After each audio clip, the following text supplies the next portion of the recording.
Olá, queridos, um lindo dia para você, abençoado e escolhido do Senhor. Fique comigo e vamos meditar um pouquinho na palavra do Senhor. Diz a palavra do Senhor quanto Paulo sofreu pela pregação do Evangelho, o quanto Paulo sofreu para que tudo aquilo que ele teve revelado pelo Senhor Jesus fosse pregado, fosse anunciado, e independe do que ele viesse a sofrer. Paulo sofreu perigos, Paulo sofreu salteadores, Paulo sofreu por muitas das vezes em rios, em mares, Paulo sofreu açoites, prisões, Paulo sofreu perigo de morte, Paulo sofreu em deserto, Paulo sofreu perigo nas cidades, Paulo sofreu muito. Por quê?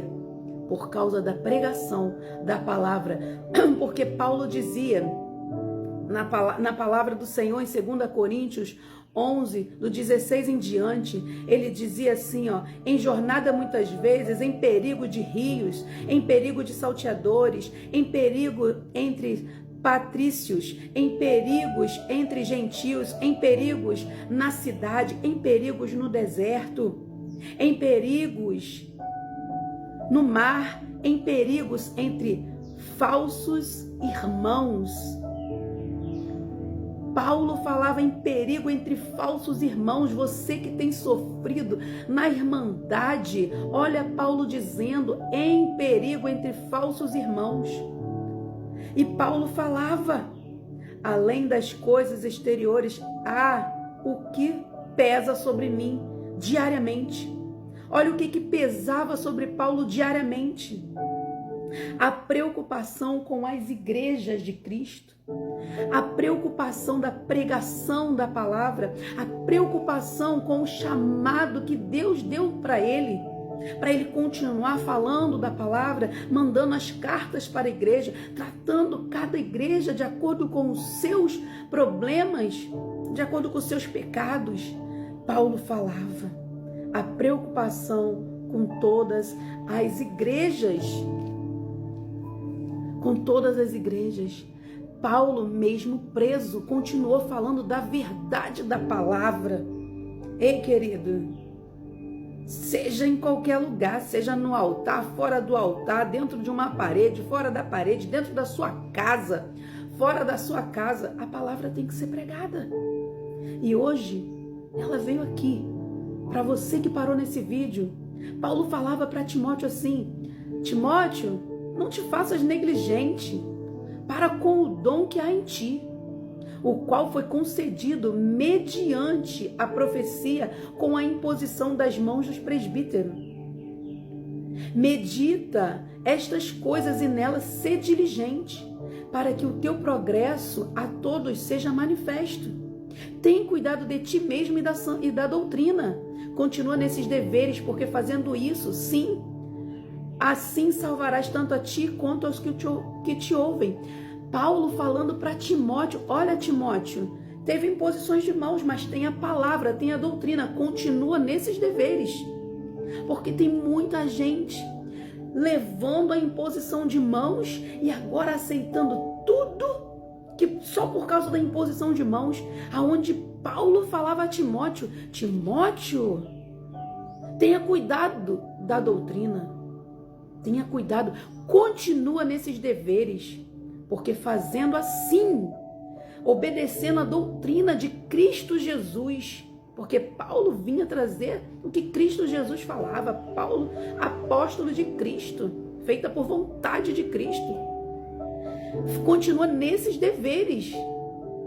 Fazendo assim, salvarás a ti e aos que te ouvem. Paulo estava falando para Timóteo para ele também ter preocupação com a salvação dele, mostrando o ser salvo. Porque não adianta dizer sou salvo e não mostra nas suas convicções, nas suas atitudes que você não é salvo. Você vive em muitas coisas que a palavra não quer que você viva. Você tem que se arrepender dos seus pecados e voltar ao caminho. Então Paulo falava para Timóteo: ei, cuida da doutrina de Cristo, continua nesses deveres, salvarás a ti mesmo. Não adianta dizer que ser salvo e fazer contenda, e ser falso irmãos, como Paulo falou. Eu vivi entre falsos irmãos. É forte a palavra. E Paulo ainda fala para Timóteo, por esta razão, mais à frente ele fala para Timóteo, em 2 Timóteo 1,6, ele, por esta razão, pois te admoesto, que reavives o dom de Deus que há em ti. Quantas vezes a gente se sente fraco, né? Mediante todas as lutas, mas Paulo chamava a atenção de Timóteo, reavives reavives o dom de Deus que há em ti, pela imposição de mãos. Olha aí, Paulo dizendo, pela imposição de mãos, continua, na sã doutrina, continua no que foi ensinado. Olha só, porque Deus não nos tem dado espírito de covardia, mas de poder, de amor, de moderação.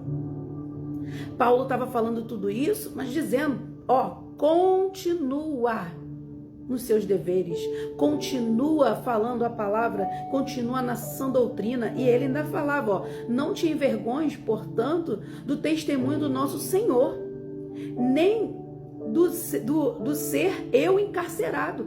Paulo estava encarcerado. Você que está livre para falar a palavra do Senhor, vai temer aos homens? Não, Paulo não temia, ele estava sendo encarcerado por causa da palavra, e ele falava, não te envergonhes porque eu estou encarcerado. Encarcerado que sou eu, pelo contrário, participa comigo dos sofrimentos a favor do evangelho, segundo o poder de Deus, que nos salvou. Oh, glória, aleluias! Nos chamou com santa vocação, não segundo as obras, mas conforme a sua própria determinação e graça. Foi por graça que o Senhor nos chamou, não pagamos nada por isso. Deus nos chamou por graça, não merecemos nada. Pela imposição de mãos não merecemos nada, vezes nada, mas o Senhor nos chamou de graça. Ele falou, as nossas obras, vou ler de novo, que nos salvou e nos chamou com a santa vocação, não segundo as nossas obras, mas conforme a sua própria determinação e graça, que nos foi dada em Cristo Jesus antes dos tempos eternos. O Senhor já havia te escolhido, diz a palavra do Senhor, quando ele chamou a Jeremias. Ele falou, Jeremias, já te constituí como profeta antes de que tu nascesse. Então, se hoje quem tu és, o Senhor já chamou muito antes, mas para que você preserve a pregação da palavra, seja preso por ela, porque tem muitos que vão aceitar as leis constituintes dizendo, olha só, casa aquilo que Deus não mandou casar, une pessoas iguais do mesmo sexo que Deus não mandou. Eita, não faça isso. Não faça isso, nós estamos debaixo de uma palavra. O Senhor fez lá no princípio, Eva e Adão. E é sobre isso. É sobre você manter firme os ensinamentos, mesmo que você sofra por isso. Porque Paulo sofreu e sofreu muito, para que eu e você continuássemos na pregação da palavra, cuidando de nós, é claro, porque não queremos só falar, não queremos só viver falando, mas nos esforçar em cumprir essa palavra, ser diligente, como ele falou, seja diligente, cuida de você mesmo e da sã doutrina, de falar os ensinamentos do Senhor. Por isso sou preso, Timóteo, e não tenho vergonha porque sou preso por causa da palavra, e continuo tendo preocupação com os nossos irmãos, com as igrejas pelo mundo. É sobre isso, querido. Não negligencie o seu chamado e nem negocie o seu chamado só porque você é chamado e agora você vai bater palma para tudo. Não, é preservando a sã doutrina da palavra de Cristo Jesus, porque ela é a que nos levará ao Senhor nosso Deus. Que a graça redentora e as doces e eternas consolações do Espírito Santo não esteja na tua vida somente hoje, mas para todo sempre, em nome de Jesus. Amém. Lindo dia para você, que Deus te abençoe. Hoje de cabelo cacheadinho, falando para você da palavra maravilhosa que liberta. Então, seja liberto pela palavra, porque ela não vai voltar vazia para você que chegou nela. Ela vai fazer o seu efeito, porque ela é viva. É sobre isso. Deus te abençoe grandiosamente.